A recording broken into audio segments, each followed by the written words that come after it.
Have you ever heard someone argue that just because an animal acts a certain way in the wild, humans ought to act the exact same way? Think about it for a second.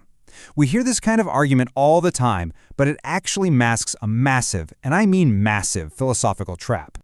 What's really fascinating here is how often we use basic animal behavior to justify incredibly complex human debates. Take monogamy, for example. People will point straight to the animal kingdom and say, look, they aren't monogamous, so it's perfectly fine for us, falling right headfirst into a serious logical error. So, how do we avoid that trap? Well, by the end of this explainer, you will completely understand the fact-value distinction. You'll spot the philosophical traps hidden in our everyday speech, and you'll know exactly how to identify what philosophers call the is-ought problem out in the real world.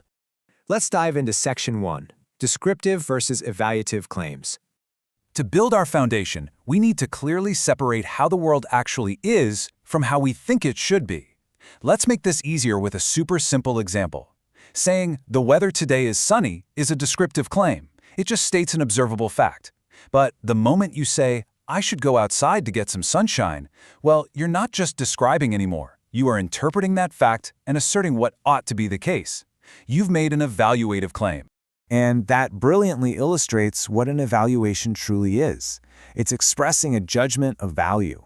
What is good, what is beautiful, what is important. When you say you should get some sunshine, you are ascribing a value to it.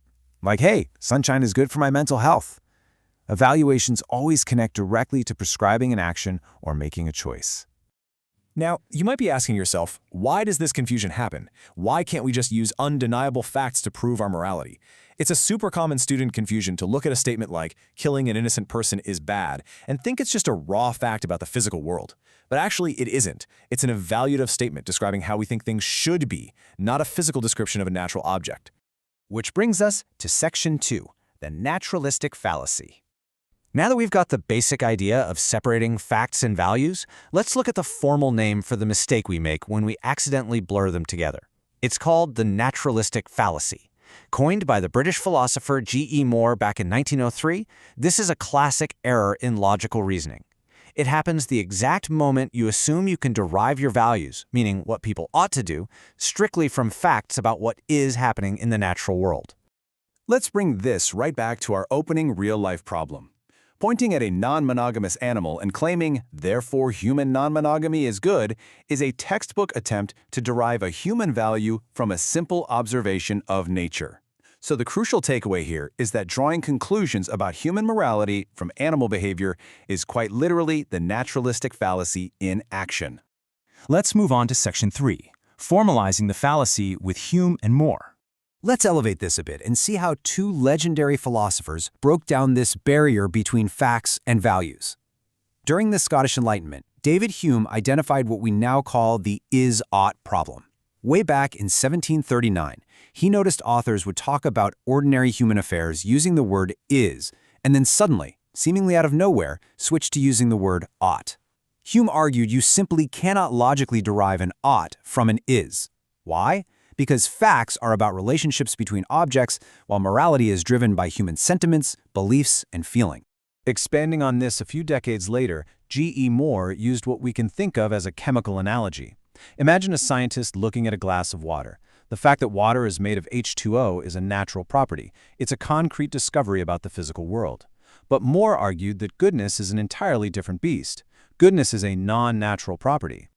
To prove this, Moore introduced the open question argument. It works like this. No matter what natural fact you state, let's say, compassion for others is kind, you can always logically step back and ask, but is that actually good? To answer it, you usually have to say something like, yes, because it is good. See the problem? That response is entirely circular. Therefore, the question of whether a natural fact is actually good always remains perfectly open. Okay, wait, this is absolutely crucial. We have spent this entire time cleanly separating facts from values. But what if they aren't separate at all? Let's pull the rug out for a second and look at philosophers who argue that facts and values are actually permanently entangled. This takes us to Section 4, Objections, Blurring Facts and Values. Let's look at some modern objections and see how this builds into an entirely different perspective. American philosopher Hilary Putnam provocatively argued that even the hard sciences use values. For instance, when Einstein's theory of gravity was accepted over competing theories, it was largely because his theory was simpler and preserved other laws of physics.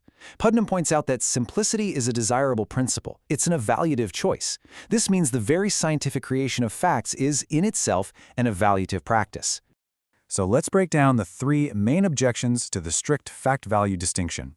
First, we have Putnam's science argument. Second, we have everyday language. Think about a knife.